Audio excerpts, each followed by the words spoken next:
I concur with you.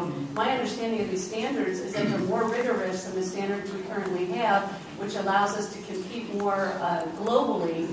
So I'm trying, help me understand what specifically you object to relative to the standards, not where they came from, I mean, there's a lot of legislation coming from all over the place. But what specifically do you not like about these standards? Chairman Thompson, Representative Driehaus. I object to the standards in terms of some of the methods that they're coming up with for teaching in the mathematics realm.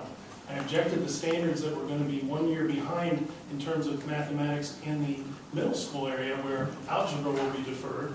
I object in the high school area where you're not going to get to where you need to in terms of going into a school like Georgia Tech prepared to enter into calculus because you'll need remedial help. The way that the standards are set up, and again, I'm not presenting myself as an expert, but I will bring experts who participated in some of the writing of the standards and who have objections to the standards so that they can clarify for you. And if you want to go and find a particular line and they can share with you an objection that they have there, that'll clarify for you because I'm not sure you're an expert on standards either. But you know, there are computation methods. You talked about computation methods that are articulated as part of the standards as well. Somehow old math wasn't good enough. I'm pretty good at numbers. I actually can divide, I can subtract, I can multiply, I can do algebra, I can do all these other things. Somehow without this new math we were able to do that.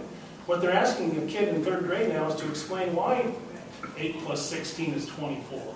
And maybe not even have to determine that it is 24. You came close enough. Depth is not as important as mastery of the effort to be able to excel in math. What I worry about with Common Core, and we can bring forward a developmental specialist who can talk to you about the Common Core standards and their implications for kids who are 2nd and 3rd grade. What we've done is, with the English language standards, is we push down the demands on kids at an early age in ways that may not be developmentally appropriate for them. So they're going to be asked to explain why Sarah saw Dick and Jane run to the left or the right. And that's not appropriate necessarily for them. You know, it's something new and different, but it's not better. I want them to master reading, and I want them to master mathematics.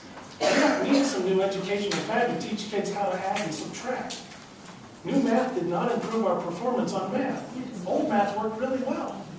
As a matter of fact, people who, like my grandma taught for 37 years. When her kids came out of her English class, they had the equivalent of a college education because that's how, we didn't have standards back then, but we had, you know, excellent folks who were working to do this.